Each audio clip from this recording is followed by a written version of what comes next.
Welcome to Contractor Cuts, where we cover the good, the bad, and the ugly of growing a successful contracting company.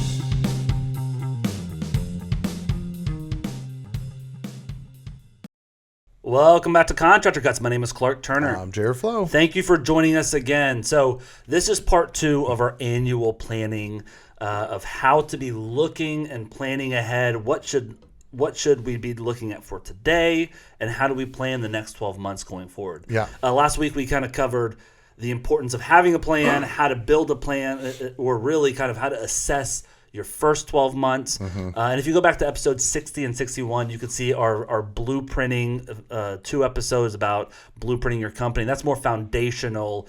How do I blueprint? How do I start setting up the foundational structure? That's right. So if you're starting here, go back to the blueprinting one, start there, come to last podcast and now this podcast to finish it all off on. So last week we talked about our retreat with Contractor Alliance, how we do the retreat, kind of the style and why. But we also covered baseline. Where do we start on the retreat? Pre-retreat, we send all of our attendees, you got to fill out this prep workbook. Yeah, and it's not a 10-question yes or no prep workbook.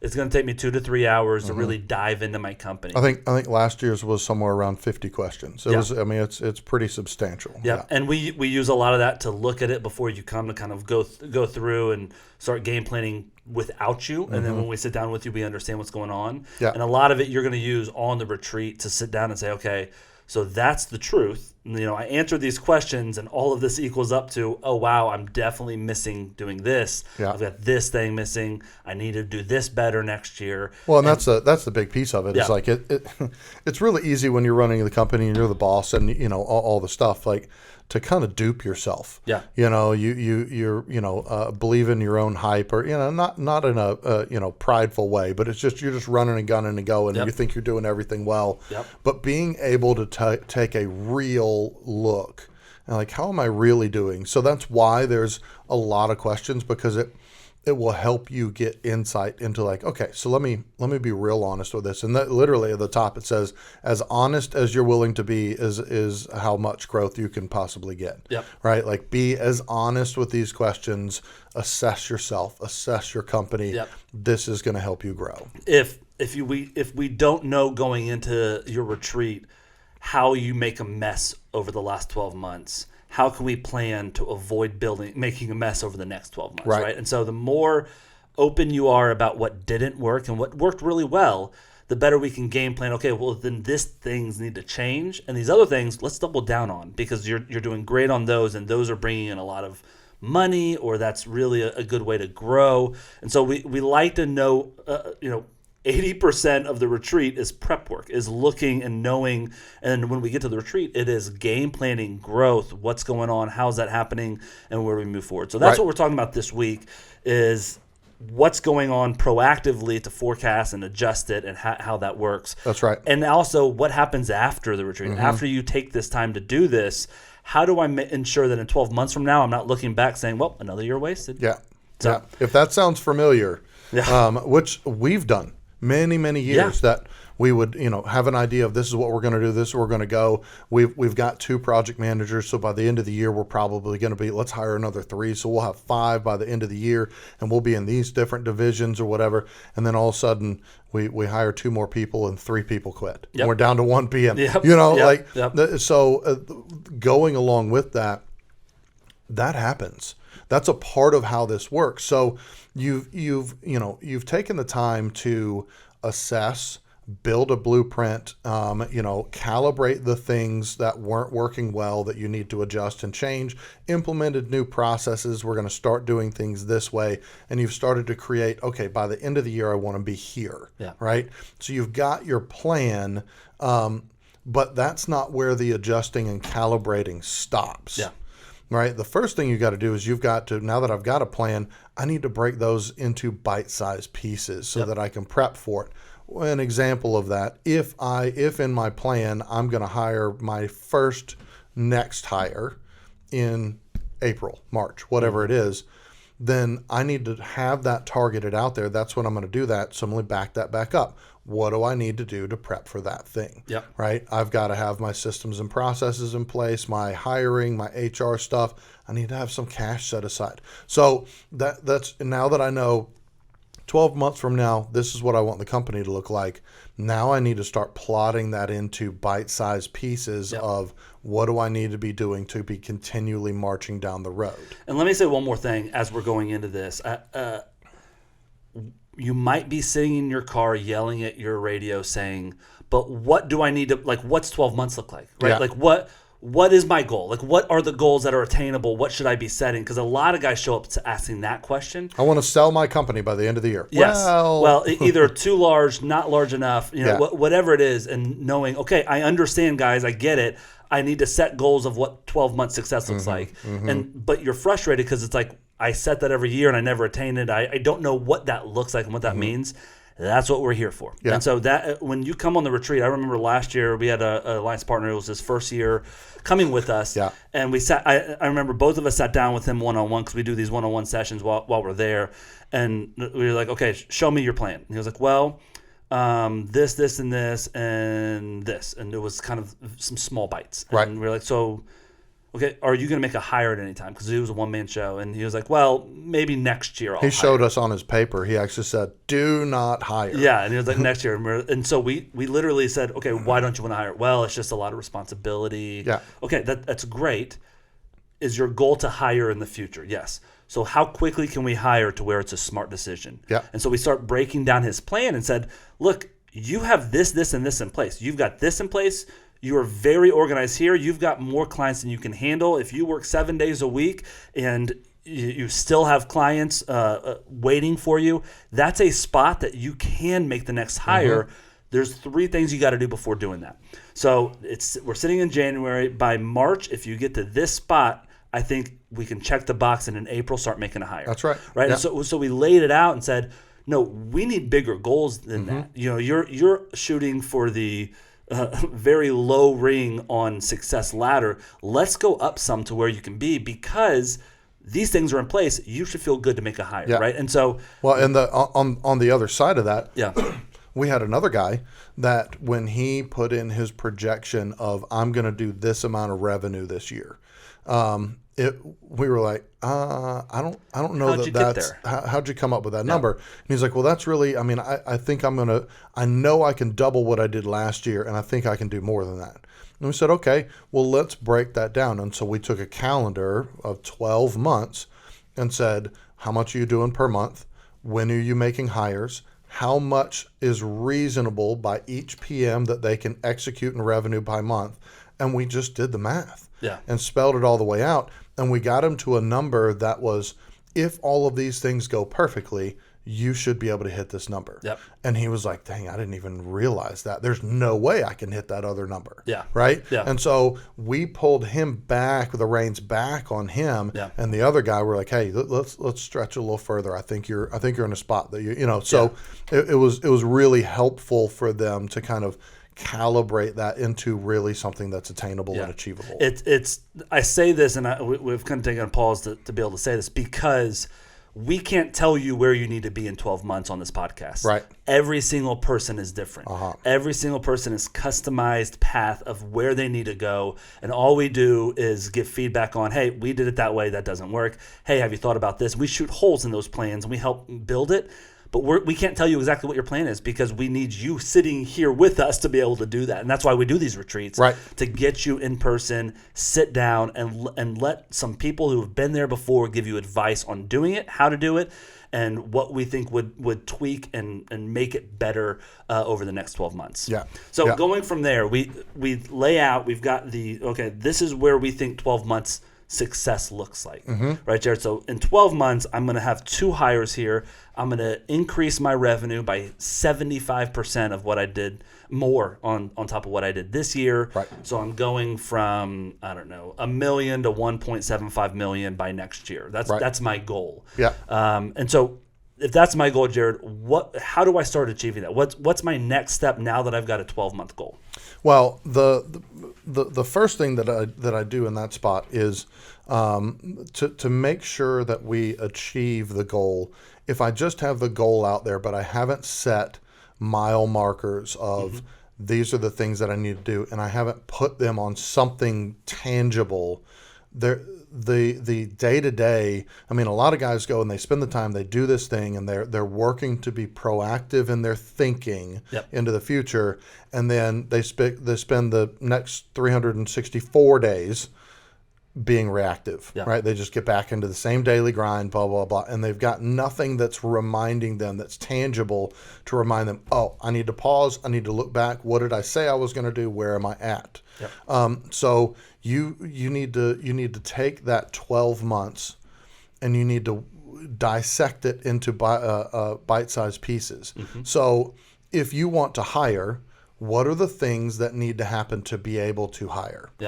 Do you have the business to be able to increase and have some work for that person to do? Do you have the cash flow to be able to float a guy for 30, 60, 90 days until they can start obtaining their paycheck and revenue and profit?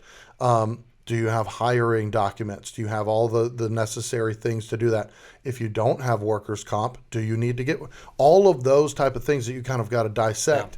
And then you work those into bite-sized pieces. Well, and a great example, if I'm hiring someone, I have to have a training process. Okay, I'm going to do it this, and this. They need to learn our software. They need to learn how I deal with clients. They need to memorize my CEA to be able to walk through with clients. So I've got a whole list of how I onboard them. But to get there, I need to build that list, right? I need to systemize that stuff. So when we sit down with someone, proactive organization. Yeah, well, and what I love about the bite-sized steps that we're getting into and we're about to talk about is with the bite-sized steps where we break it down step by step, you can feel and measure success down to the week level, right? For some guys, like, okay, I'm going to make 2 hires. My first hire is going to be midsummer. Great. If you stop there, you're not going to feel success until midsummer. Right. And hiring someone is the end of the race. Right. You've got to do every other step to get there. So the steps to get there that we just listed don't get done midsummer. You're like, okay, now is when I said I was going to hire someone. How do I do that? And you're starting over, and you're still 3 months away from setting up that first hire, onboarding, all of the HR stuff. How do I interview? How do I find people? We've got all of that planned out for you. But you got to start earlier than when you actually want to do that. Well, and another example of something different than maybe it's not a hire. Maybe I want to get into a different industry. I want to create a secondary department, right? Well, most guys go, okay, then I'm just going to work to land a client in that arena. Well, let's call it insurance or remediation or whatever it is. I'm just going to go land a client, and I'm going to run that client. And the way that side of the business is going to run, I'm going to run it through the way I do everything else. And you're setting yourself up for failure. You need to look at, that's where I want to go. By April, I want to start my first insurance job, or I want to start my whatever it is. So, well, what do I need to have in place? Well, I need to understand how insurance works. I need to understand, how does the money get collected? Oh, the money there's specific, terms. There's 30-day terms. Once the check is cut, I got 30 days till I see that money. Okay, do I have enough change orders? When do I do? What's accepted? What's not accepted? Do I have enough cash to take on that type of business? Because I'm going to have to float in a measure of business for 30 days. Okay, I do. I've got $100,000 that I can run that direction. Well, that means I can't take on $1 million worth of work from them because I don't have enough money. Right. So you're looking at that and saying, let me set the things up to set myself up for success. Same way with the hiring. So once you've assessed that, the next step, I think this is people jump over this one. They don't want to do it, but you need to set up strategic spots on your calendar that you've set aside time to not be thinking about that client, not be estimating jobs. This is a spot on your calendar that are recurring meetings with yourself to work on company growth, to reassess. Okay, this is what I said I was going to do by the end of the year, and I'm in the first month of that. So I'm going to have my month review. Have I done those things? Have I executed those things? And so you have to start calendaring those things and having spots to do that. And where we're going next is, where are the different spots that I need to have those meetings? Right? Yep. So the first one we've already talked about, annually, beginning of the year, you need to be taking a broad view of where was I, where am I, and where do I want to go, and start making a plan. Well, and we're about to walk through those too. And, Yeah. and with that being said, we have what you need to be looking at on an annual basis, what you need to be looking at a quarterly basis, what you need to be looking at a monthly basis, and what do you need to be looking at week to week. That's right. And so we've got it all laid out as to what you should be doing on each of those.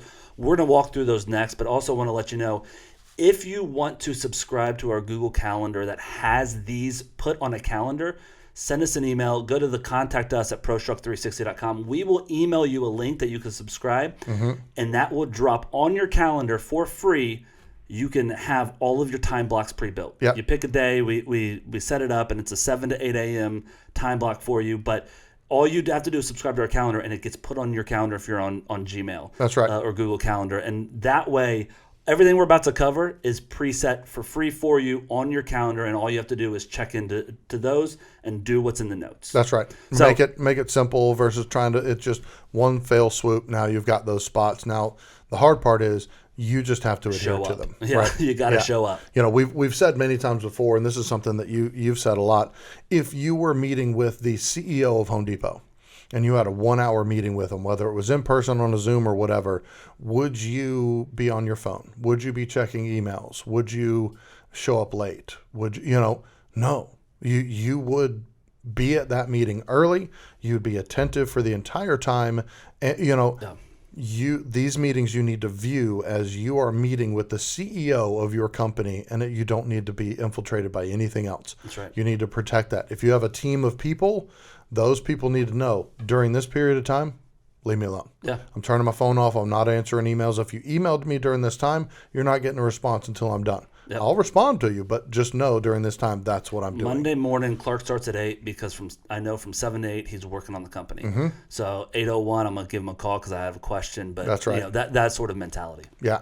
Yeah, you just it's everybody bypasses this because everybody ends up to the reactive, firefighter. I'm just running and gunning. I don't even look at my jobs. I just get in my car, I crank the keys, and I start driving, and that's how I spend every single day. And they don't put the value on you have to do these things. If you want to grow, if you want to get better and get off the wheel, this is the way. And not to make excuses, but if you think really, if you are a person that plans on doing this and you don't, subconsciously, a lot of the time, it's because you don't know what to do when you get there. Absolutely. Right? Like, okay, next Monday I'm going to plan for the company, and I sit down at 7 a.m. Monday morning. I'm going to take an hour to do this. I think I want to make a hire. And so that's what you're doing that week, which isn't.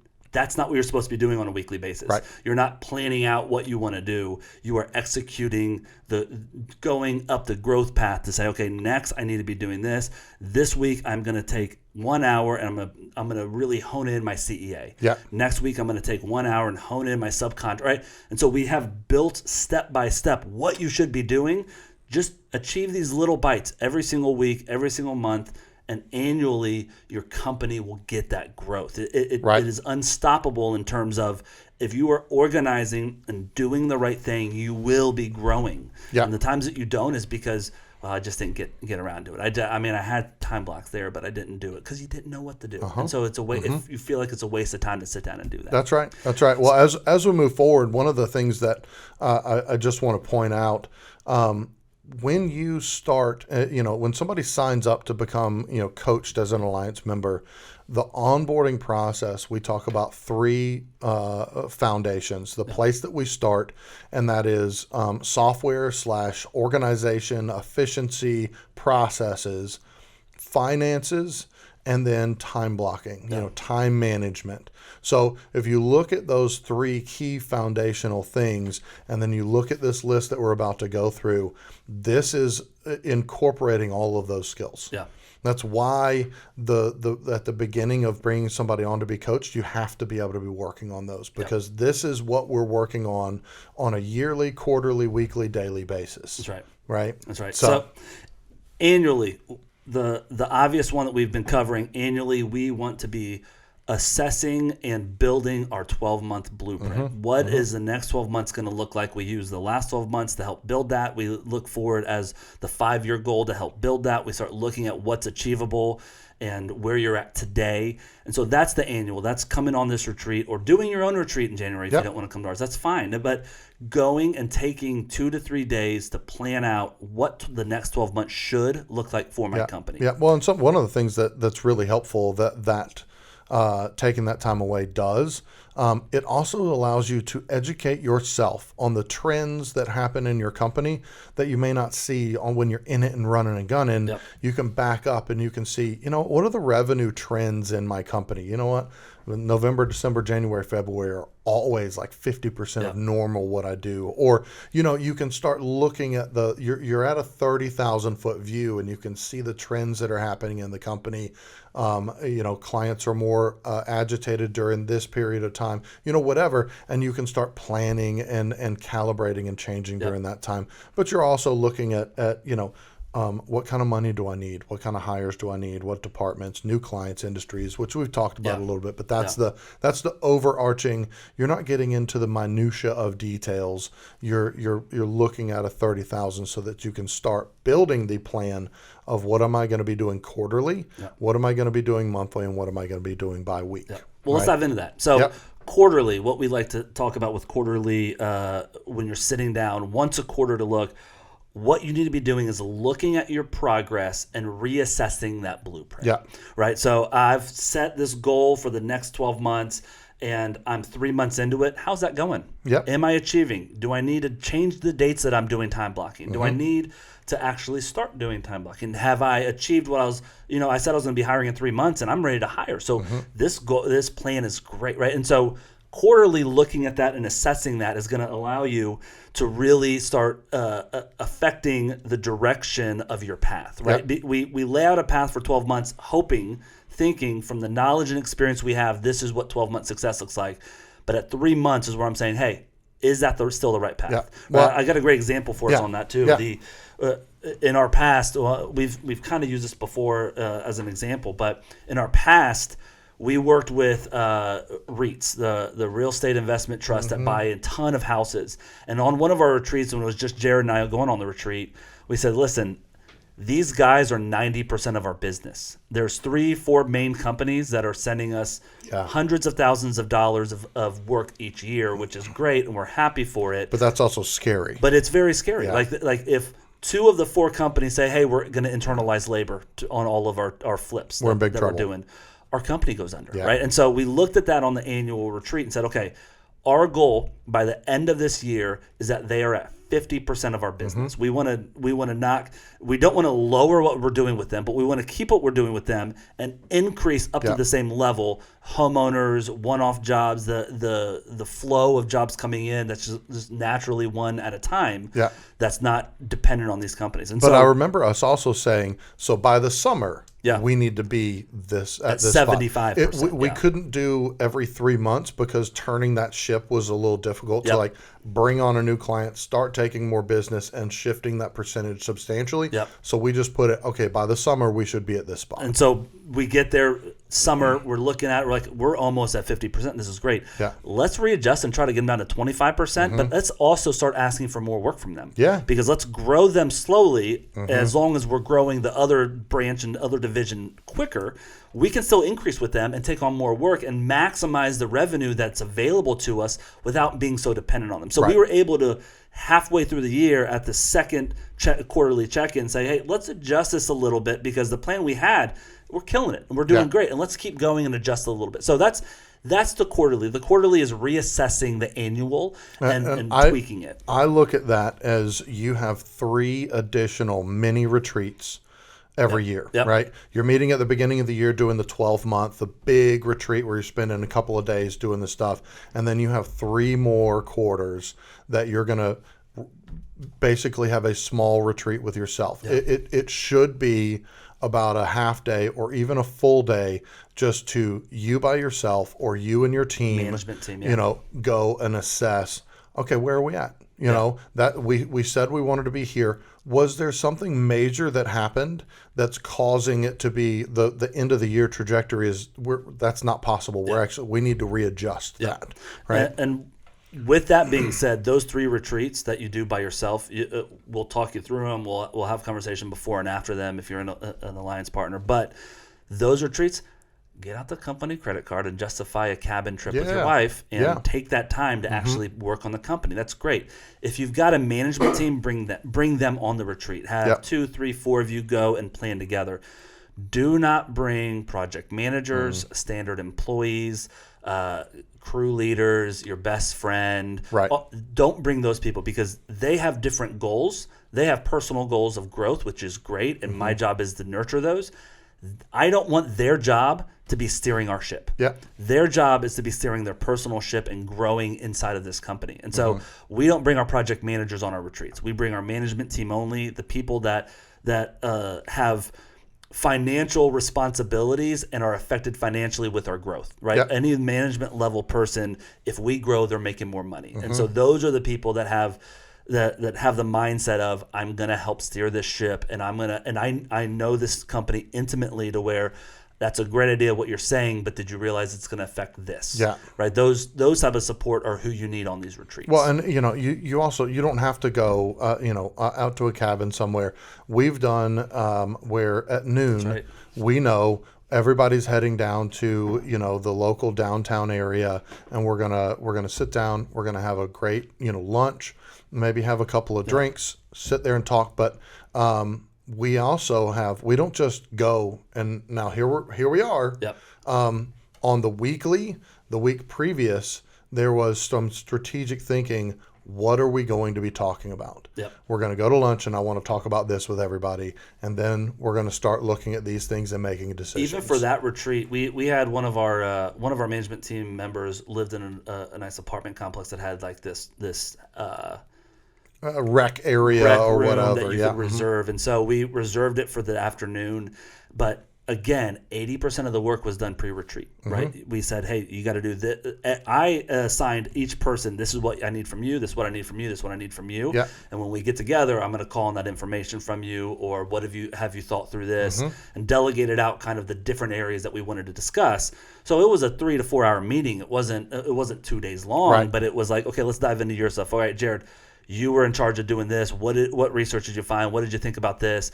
And so we were able to have an intentional meeting, not a hang around and talk about the Braves, what's going on there. But instead, we're going to sit down and talk through, okay, Jared, you're in charge of the meeting at this section. Go ahead, lead us through your stuff that you were supposed to do. And so each of us had a job for the meeting. But we turned our phones off. Yep. The people in our company knew we're meeting unless the house is on fire. Leave me alone. Yep. And so we weren't, checking emails. We weren't texting. We weren't taking calls from clients. We were focused for the 3-4 hours that we were all together. We have executable things that we need to be getting done. That's right. And so that's the quarterly. That is, Yep. I'm reassessing the plan. I am ensuring that we're on the right track. Or if we've slipped off the path a little bit, how do we get back on it? And what should the path look like through the end of this year? So let's go down now to the monthly meeting. When you're meeting monthly, and again, meeting with yourself. I'm time blocking once a month to do this. What should we be doing in the monthly once a month assessments? So there's 2 major things that you need to be focused on. One of them goes along with everything that we've been saying. What are the action items that should have been completed in the past month? Yep. We needed to apply for our GC license. We needed to start reserving. We needed to have about $10,000 reserved for that hire that we're going to make. Whatever your steps are, and did you achieve those? Yeah. Right?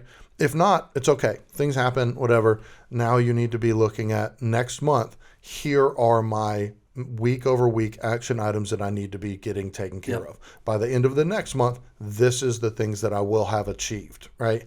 And one rule with that, if you bump something that you didn't do from month 1 to month 2, that cannot be bumped to month 3. Correct. It becomes the highest priority. Yes, because a lot of times you bumped it because you didn't get to it because it didn't feel like a priority to you, and it doesn't stay a priority to you. So what we want you to do It's a great rule. It's a really bumped good it rule. 1 month, and if I need to bump it to a 3rd month, let's break it down some more because it's too you're not achieving it for some reason. So hey man, it's been 3 months now, and you still haven't written your onboarding training for your, like. Let's break that down a little bit more. Where can you start with that? What's the first session that you can do with that, right? And so we start looking into it. I really like that rule, and it's probably just me that deals with this, but I will have an executable item that I'm not quite sure where to start, and I'm a little unsure of it, and so I'll bump it.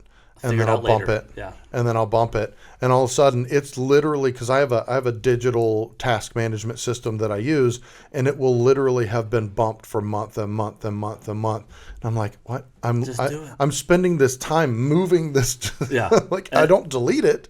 It just keep moving it and moving it. So I really love that if you move it from 1 month to the other, it becomes the highest priority thing. Doesn't matter what it is. Yeah. And just a step into a little bit of time management. If you find yourself with something like that where you're pushing it on a regular basis, it's probably because it's something more difficult. You don't understand it. You need some education, or you just don't like doing it. Understand yourself. When are you most creative? When is your brain firing the most? Is it lunchtime? Is it first thing in the morning? Or I'm really great at that stuff in the afternoon.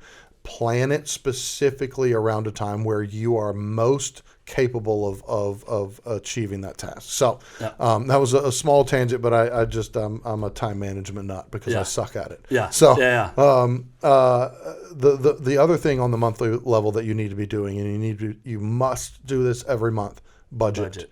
You need to know your budget. Not do I have enough money in my account, but where is my money going?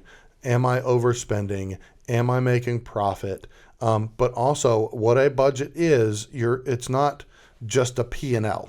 It is, what does the next 11, 12 months look like? Where am I spending the money based on the trends? What's my revenue? And you've spent time building a budget out, and you need to look, am I overspending my money? Because if you've got employees, especially if you've got employees, because you're in charge of being a steward over the money, and you got to make sure, do I have enough money to pay my guys? Yeah, and month over month budgeting is not how much can I spend next month and what do I want to buy. Yeah. Month over month budgeting is saying, hey, last month this was the budget. Where did we go over, and where are we making extra money? Yeah. And assessing last month so I can adjust next month's, and saying, hey, listen, we're going into December. Our December is always slow. We got to cut back on the budget this month. Let's make sure we don't do this. Hey, everybody.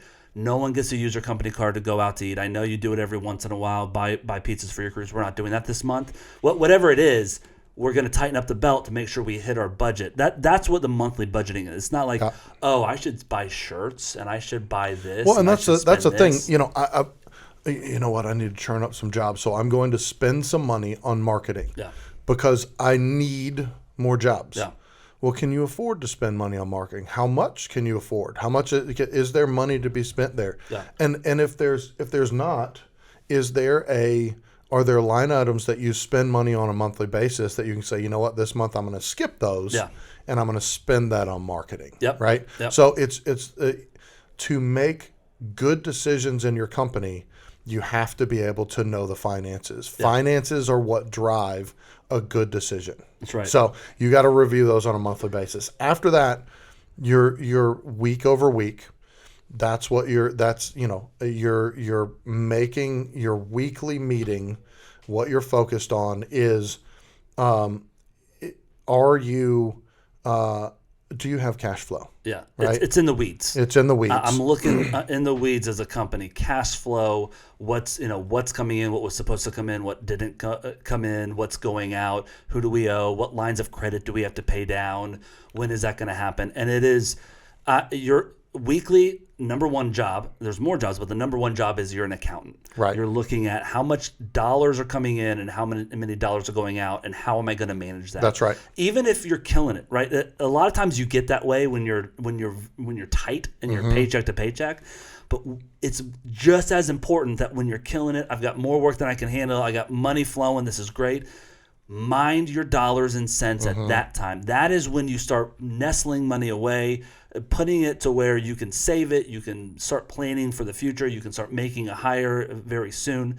But let's start taking some of that money and not start just spending it because we have it, Right. but almost try to tighten the budget even more next month and see how tight we can get that, because that is the time to sit and assess this week. What are we doing? How can I hide $1,000 from myself That's this right. week? How do we do this? That person said they're going to pay last week. They didn't. How are we going to collect that money this week? That crew still needs this check. I promised them by Wednesday. That's a big check that we got to cut. So who do we need to collect from before then to make sure that this week we're going to at least break even or go above? No matter how much money we have in the bank, our week-to-week assessment of money is I want to break even or make money. That's right. So I don't care if I've got $150,000 in our checking account right now. That doesn't give me permission to go negative $20,000 this week, because we got some invoices coming up in the future. That's right. I want to break even. So if we got a big check going out, all right, I owe Home Depot $30,000 on our line of credit this week, let's say. I've got a job coming up. I got a bunch of lumber I'm going to buy at Home Depot anyways. Let me go ahead and invoice $25,000 from that job, put it on Home Depot, and put that order in. I'm turning over my Home Depot line. I'm going to get their order in, and I'm good, and I broke even this week. That's my goal week in and week out, to where money doesn't just start disappearing and slipping. Yeah. Well, and this should be done in a meeting at the same time every week. It should be done every week at the same time. Typically, the way that we do it, it is the first couple hours of every Monday. Yeah. So that we can look at last week, we can look at the bills that are coming, and we can make a plan. We're being proactive with it. Most people get to, all right, it's Friday, it's time for me to pay all my guys, and they start writing checks or doing deposits or whatever they're doing, and the money goes whoop, whoop, whoop, whoop, and all of a sudden they go, well, crap, I can't pay my people. Yeah. Right? So at the beginning of the week, you know those numbers. The software, if you're on the ProStruct 360 software, the software is going to help you with those numbers of know what money is going to be owed, how much do you have in subcontractor stuff, how much invoicing is coming in, when are you going to collect checks, and be able to balance here's the amount of outgoing. I have $20,000 worth of outgoing money this week, and I have $15,000 worth of incoming money. Yep. But I have $10,000 in cash in my checking account. Great. I'm good. I'm positive cash for the week. But if you do it the same time, typically Mondays, that gives you the ability to plan, make a phone call to a guy and say, hey, is it okay if I pay this next week? I'm getting a check from the client for that work that you did next week. Is it cool if I pay you for that next week? Right? If you do it reactively, you're setting yourself up for failure. And here's the thing. You're not going to get a paycheck. No. You're not going to, because you have to keep your company running. So you got to pay your people, you got to pay your subs. And so at the end of the day, if they don't show up, your company doesn't work. Yeah. Right. I mean, how many times has it been Friday at 3:30 and one of our crew leaders call us and say, hey, I need $8,000 or my guys won't show up on Monday. Yeah. I didn't know that. I remember you said that last week, but I totally forgot. I don't have the money for you. I don't know how we're going to do it. Well, I told you last week I needed it by this Friday, and I need it, or my guys won't have the money to come back on Monday. I mean, that's happened time and times, time and right? time and again. so that is, I'm looking at that Monday. I'm not forgetting about that conversation, but I'm looking at every single job and I'm assessing that. And I am an accountant that day on Monday. That's priority number one for that time block on Monday. Yep. Priority number two.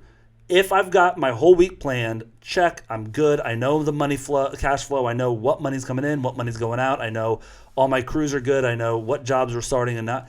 Once I've got all of the game plan for the week done, the next phase of that meeting, the second half, is I'm doing my weekly bite-sized pieces of growth, right? So this Monday I'm going to spend 45 minutes on money.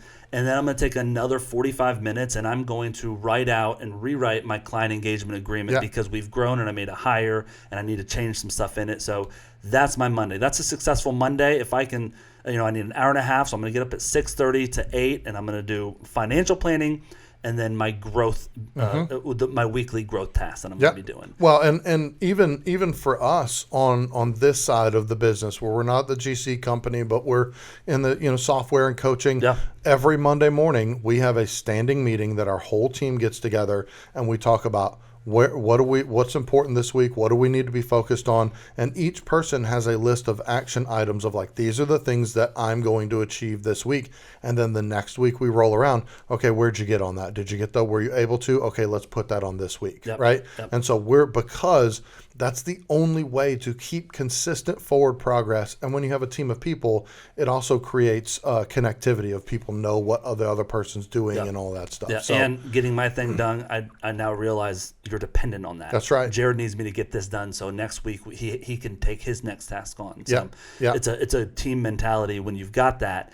If you don't have that though, and we've said this a couple times, find someone for accountability on this growth plan. Maybe not a weekly accountability, at least a monthly. Once a month, check in with someone. Find a buddy who also runs a company similar to yours in the same industry. I guarantee that buddy would also want the same thing. Yes. Yeah. Yeah. Reach out to us. We've got different levels of coaching to where we do check-in monthly. We can do every other week. There's all sorts of levels to where we know the game plan. We've been there before, and let us give you feedback, a pat on the back, as well as, hey, you shouldn't be doing that. Here's your accountability. That's right. Let us give you all of that and have a spot that you can check in to do that. But no matter where you find it, if you don't have accountability in your life in all aspects, then you are going to fall and justify it and stay down a lot longer than if you had that accountability. That's Things right. get done quicker, and also you bounce back and recover a lot sooner with accountability. Oh, yeah. Accountability doesn't mean you're going to do it perfectly or you're going to stick to it. Accountability is a little bit more of, if I don't do this, he's going to ask me about it, so I got to get it done. And that's such a great point, because how often do you okay, I'm going to do better, and I'm going to create this plan of things that I'm going to do, and then I put my head down and it's gone 3 months, and I'm like, how have I not even thought about that? Yeah. I haven't thought about that in 90 days. If I have a once a month meeting with a guy that I know I'm going to go, to the local restaurant for an hour and sit down with him, I know he's going to ask me questions. So even leading up to that meeting, I'm thinking about it. It forces it to stay on the top of my thought process. So I'm staying in front of it. That's right. So that is how we do annual planning and how we want you to time block. Like I said, reach out to us, contact us on our website. We would love to send you the Google Calendar invite so you can add it to your calendar. But yeah, this is how we do it. And so if you want our help doing this, sign up for the retreat. Yeah. Reach out to us. Anyone is welcome on the retreat. We have different price points depending on what level you are. If you are an unlimited user of our software, which is $4.99, it's practically free. If you're on our Alliance partnerships, it is free to come. And so we don't try to make money off this. We try to break even on the retreats because this is our launching point for the year. Yeah, it's a foundation for everything. We know if we can help you start growing, we're going to grow along beside you. Yep. So please come to this retreat if you're interested in planning next year's growth. We have a bunch of events year round. Our Fast Track to Success, which is a day and a half hyper focus on how to set the foundational, what you should be doing, how to set your org chart, how to set core values, how to build trainings for your team. It's a really good session that we do. So check our website on the events page because we do those every quarter-ish. And so we'd love to have you on one of those. Thank you so much for listening, and we'll talk to you guys next podcast. See ya.